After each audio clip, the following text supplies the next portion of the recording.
El ministro de Transporte, William Camargo, ha hablado sobre la necesidad de transformar el sistema vial del país porque observa un deterioro en las concesiones y habla de alternativas diferentes a los peajes, cuyos precios fueron congelados por un año, para recaudar dinero, como la adopción de un sistema de valorización. Al tiempo, el gobierno decide terminar de manera anticipada la concesión de autopistas del Caribe, porque no pudo lograr el cierre financiero, una medida que la Cámara Colombiana de la Infraestructura calificó de retroceso sin precedentes y que, según expertos, puede afectar la inversión en un sistema de concesiones que ha traído grandes beneficios para el país. Varias son las decisiones de parte del gobierno nacional que han generado enorme dosis de incertidumbre en el sector de infraestructura. En su momento, el no haber realizado los aumentos de los peajes fue una mala decisión que envió un mensaje equivocado a todos los inversionistas de concesiones y de alianzas público-privadas. Recordemos que el gobierno pues, mantuvo los peajes congelados por un tiempo, se hizo ya retroactivo un incremento, pero todavía existe o permanece una brecha o una diferencia en el sentido que pues, no se han actualizado los peajes frente a la inflación del último año. El sector privado que adelanta las concesiones consigue los recursos para la construcción, mantenimiento y operación de las vías a través de los peajes. Son la principal fuente de ingresos en un modelo en el cual paga quien usa la vía. En vez de que todos los colombianos estemos pagando por todas las vías, sea de tal suerte que sean los usuarios que se van a beneficiar de esas vías las que paguen. Al congelar los peajes, algunos proyectos tuvieron dificultades para su viabilidad y se generó incertidumbre y al final el Estado, con recursos de impuestos, tiene que cubrir lo que se deja de cobrar. En la medida en que no se haga esta actualización, esa diferencia entre el valor de los peajes ajustados por inflación y el congelamiento que se ha venido generando es un pasivo en cabeza del Estado que se tendría que sufragar con los impuestos que pagamos todos los colombianos.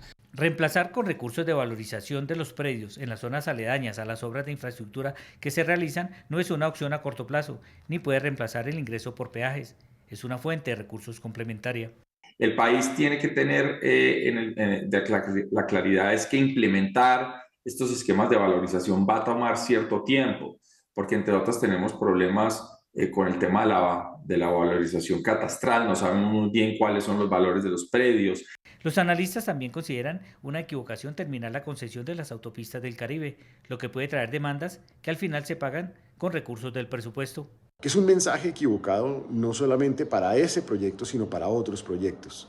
Ese en particular, porque significa que el Estado no fue capaz de manejar la gobernabilidad de dos peajes y con ello se ponía en riesgo el proyecto. La situación con Autopistas del Caribe o Ruta Caribe 2 es preocupante, teniendo en cuenta que se puede presentar un posible incumplimiento por parte del Estado colombiano. Y en ese sentido, el Tribunal de Arbitraje, que seguramente se convocará por parte del concesionario, pues termine condenando al Estado colombiano. No comparten la premisa de que las concesiones están en crisis y no creen que el 70% tenga problemas de ejecución, como lo dice el ministro de Transporte. Las alianzas público-privadas han sido muy importantes para poder generar una mejor ejecución de las obras y asignar los riesgos de una manera adecuada. El modelo no se agotó, todavía tiene mucha vigencia. Lo que hemos visto en los últimos 30 años en Colombia es completamente sorprendente. La institucionalidad de Colombia en materia de infraestructura es admirada en otros países del mundo, es de las mejores calificadas en la región. La infraestructura hace aporte fundamental a la economía y no solo a través del impacto directo en el momento en que se adelantan las obras, sino en el mediano y largo plazo, ya que mejoran la productividad y competitividad del país. En Colombia, los cálculos que hemos hecho desde FEDesarrollo indican que cada 0,7% de inversión adicional en infraestructura genera un punto de crecimiento económico. En ese sentido, además, hay que recordar que la inversión en infraestructura no solamente mueve el crecimiento económico, sino que también reduce la tasa de desempleo y la tasa de pobreza. En ese mismo ejercicio, un aumento de 0,7% en la inversión en infraestructura reduce la tasa de desempleo en 0,7 puntos porcentuales y la tasa de pobreza en 0,6 puntos porcentuales. Si se obstaculiza o termina el sistema de concesiones, el Estado debe asumir unos costos para los cuales no tiene dinero suficiente, y lo más posible es que se frenen las obras de infraestructura, en un país donde queda mucho por hacer. En un país donde queda mucho por hacer, dice Ismael en su nota, pero yo agregaría, en un país con una geografía endemoniada, que para integrar el mercado, para tener acceso a todos los mercados regionales, tiene que tener buena infraestructura, pero agregaría algo más.